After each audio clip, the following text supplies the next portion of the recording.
Po deževnem obdobju se polži močno razmnožijo, zato je potrebno zatiranje, v nasprotnem primeru bomo imeli velike izgube pridelka. Z ohranjanjem naravnih sovražnikov, uporabo pregrad, pospravljenega vrta in učinkovite vabe za zatiranje polžev bomo v boju s polži zagotovo uspešni. V ekološki pridelavi pazimo, da uporabljamo vabe proti polžem, ki niso strupene za okolje, živali in ljudi.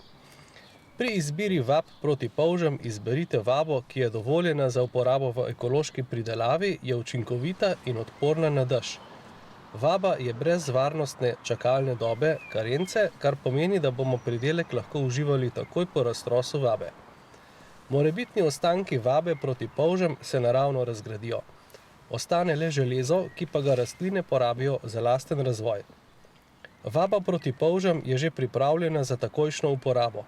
Za raztros vabe na 1 kvadratnem metru potrebujemo 5 gramov zrnc ali eno srednje polno čajno žličko na 1 kvadratnem metru.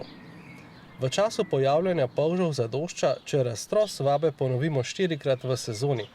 Vabo za zatiranje polžev enakomerno potresemo po celotni površini v večernem času, ko so polži najbolj aktivni. Vabo raztresemo takoj, ko se pojavijo prvi znaki prisotnosti polžev. V primeru večjega pojava polžev je smiselno sredstvo potrositi tudi po sosednjih površinah, kot je trata, grmovje, okrog komposta, toplih gred, plastenjakov, tunelov in zastirk.